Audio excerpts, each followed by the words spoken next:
श्री गणेशाय नमः. श्रीपाद श्रीवल्लभ स्वामिन्ये नमः. ओम नमो भगवते श्री गोपाल बाबाय नमः. श्री गोपाल बाबा महाराज आश्रम पिठापूर प्रकाशित श्रीपाद श्रीवल्लभ संपूर्ण चरित्रामृत अध्याय 25. रुद्राक्ष महात्म्य, शिव आराधना पद्धत व त्याचे फळ.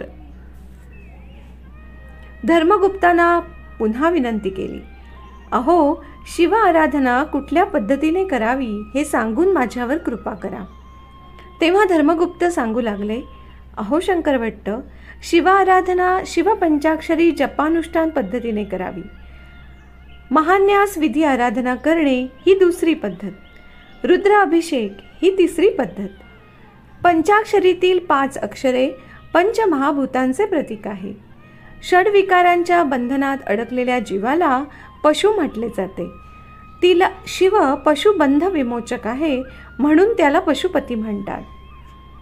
शिवपंचाक्षरी मंत्राचे पंचकोन मंत्रात वर्णन केले आहे.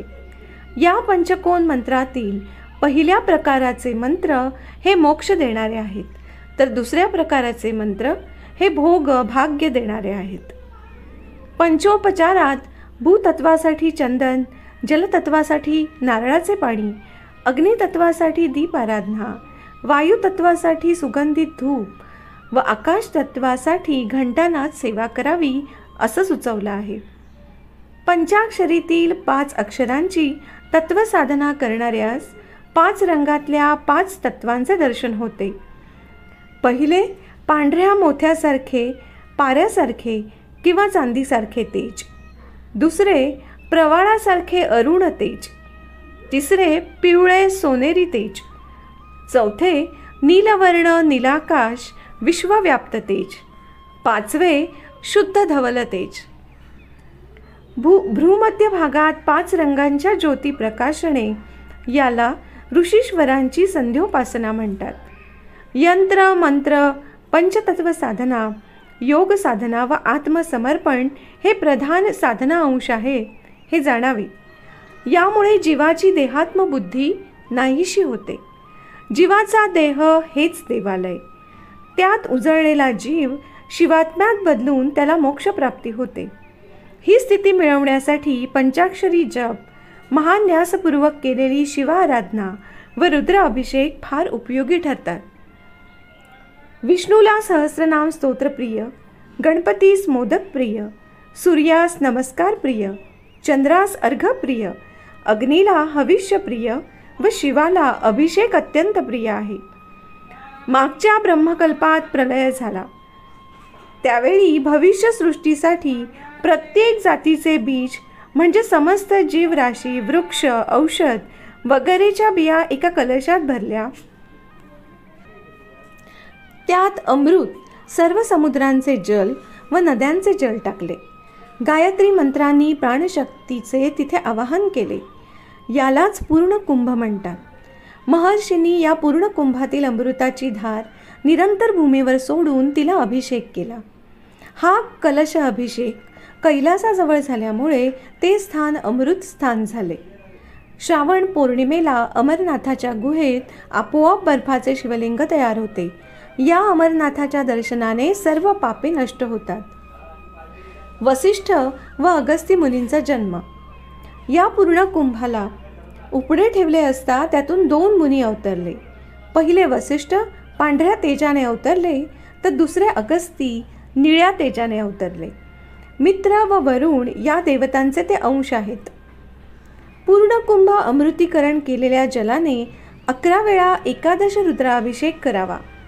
त्यामुळे एकादशी तिथीचे पुण्य बळ मिळून एकादश रुद्रस्वरूपी परमेश्वराचा अनुग्रह प्राप्त होतो.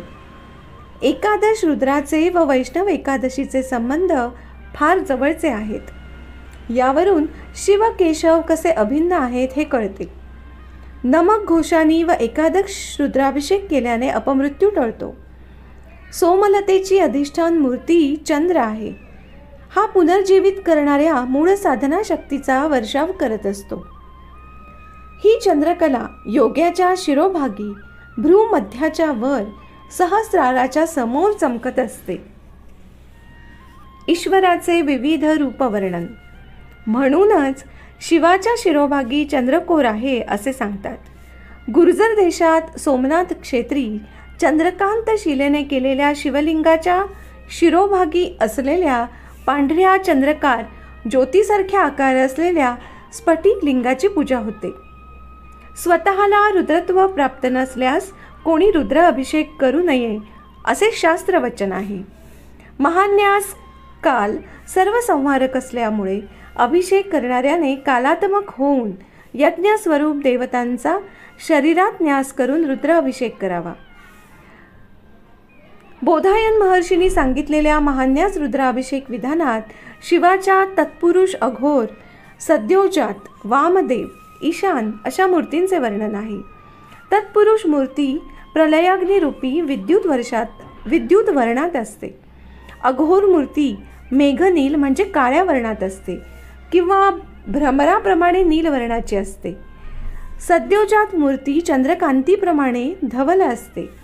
वामदेव मूर्ती गौरवर्णाची असते. ईशान मूर्ती तेजोमूर्ती असल्यामुळे आकाशवर्णात असते. रुद्र सहस्र संकेत आहेत असे सांगितले आहे. एका रुद्रगणास 30,000 देवतागण. हे एकादश सहस्रगणात एकादश रुद्राचे 33 कोटी रुद्रगण होतात. हेच भूमी, आकाश, अंतरिक्ष, जल, वायू, शरीर, प्राण, मन याने व्याप्त असतात असे वेदात सांगितले आहे. श्रीपाद अर्चना स्मरण केल्यास 33 कोटी रुद्रगणांचा अनुग्रह प्राप्त होतो. श्रीपाद अर्चनेने स्पर्शाने 33 कोटी रुद्रगणांचा अनुग्रह लाभ. या 33 कोटी रुद्रगणांचा स्वामी गणपती आहे. त्यामुळे आपल्यातलेच गणेश तत्व सांगण्यासाठी श्रीपाद श्रीवल्लभ गणेश चतुर्थीच्या दिवशी या भूमीवर अवतरले. हे त्यांनी योगाच्या माध्यमाने सांगितले. रुद्रत्व, ईश्वर भक्त, ईश्वरत्व आलेला योगाच्या माध्यमातून म्हणून श्रीपादांचे स्मरण व अर्चना करणाऱ्यांना 33 कोटी रुद्रगणांचा अनुग्रह लाभतो. रुद्राक्ष वर्णन. शिवभक्तांना रुद्राक्ष धारण करणे फार आवश्यक असते.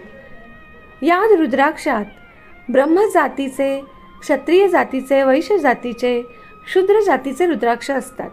पांढरे रुद्राक्ष धारण करू नये ते निषिद्ध मानले आहेत.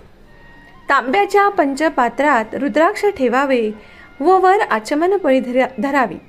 जेव्हा ते रुद्राक्ष प्रदक्षिणेसारखे फिरले की ते चांगले रुद्राक्ष समजावेत.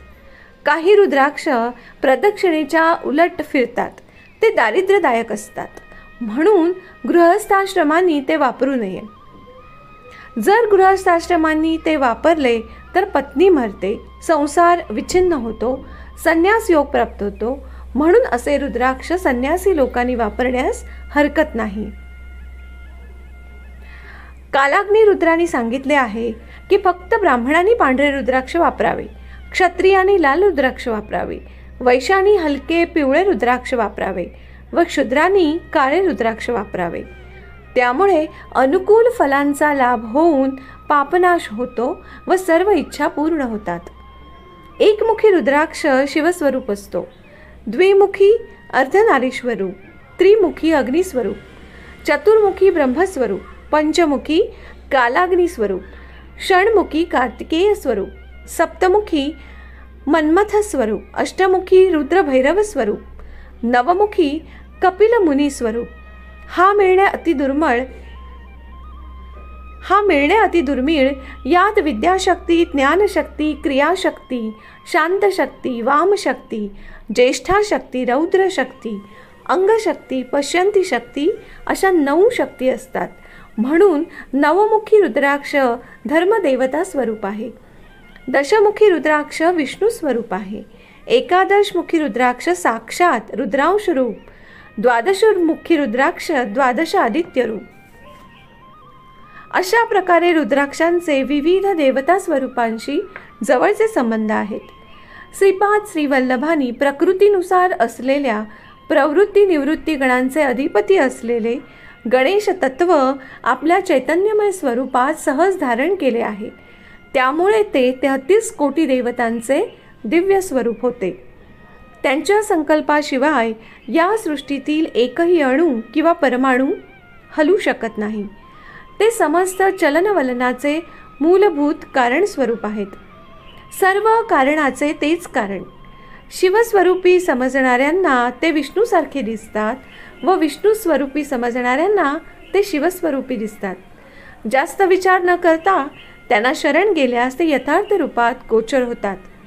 अशा प्रकारे शिव आराधनेच्या पद्धती बरोबरच धर्मगुप्तांनी रुद्राक्षाबद्दलही बरीच माहिती सांगितली. जन्मकृतार्थ करण्याच्या मनोभावनेने तेही म्हणजे धर्मगुप्त माझ्यासोबत कुरवपूरला येऊन श्रीपादांचे दर्शन घेतो म्हणाले. आम्ही दोघेही कुरवपूरला आलो. सार्वभौम गुरुराज श्रीपादांचे दर्शन घेतले. ते नुकतेच योगनिद्रेतून जागे होत होते. डोळे उघडून ते म्हणाले, वा काय चर्चा, काय चर्चा. श्रीपाद नावाचा कुणीतरी एक आहे म्हणे, तो शिवस्वरूप आहे म्हणे. मीच श्रीपाद की श्रीपादच मी म्हणून जन्माला आलो. खरे तर मी कोण? अहो धर्मगुप्त, थोडे विवरण द्या हो, असे श्रीपादांनी धर्मगुप्ताला सांगितले. त्यावर धर्मगुप्त नम्रपणे श्रीपादांना म्हणाले, स्वामी, मी पिठिकापूरहून श्री गुरूंच्या दर्शनासाठी इथे आलो आहे. व्यंकटप्पया श्रेष्ठी आमचे मेहुणे, त्यांनीच मला सांगितले, श्रीपादांच्या बाबतीत तर्कवितर्काच्या अज्ञानात राहू नकोस. अनन्य शरण होऊन त्यांच्या दर्शनाच्या इच्छेने जा व अनुग्रह प्राप्ती करून घे. त्यामुळे तुम्ही विचारलेल्या प्रश्नाला माझे मौन हेच उत्तर आहे. अहो, साक्षात वेद पुराणे तुमचे तत्वविवरण करताना मौन होतात. मी तर एक सामान्य माणूस. माझे ज्ञान ते किती आणि विवरण करणारा मी कोण? हे ऐकून श्रीपाद प्रसन्न झाले. त्यांनी मला व धर्मगुप्तांना त्यांच्या पदस्पर्शासह नमस्कार करण्याची अनुमती दिली. आम्ही त्यांच्या चरणांना स्पर्श करताच आमची बाह्य स्मृती हरपली व आम्ही बराच वेळ ध्यान अवस्थेत राहिलो. सायंसंध्येची वेळ होत आली. श्रीपादांनी आम्हाला कुरवपूरहून कृष्णा नदी ओलांडून पहिलं तीराला जायला सांगितले. आम्ही त्याचप्रमाणे केले.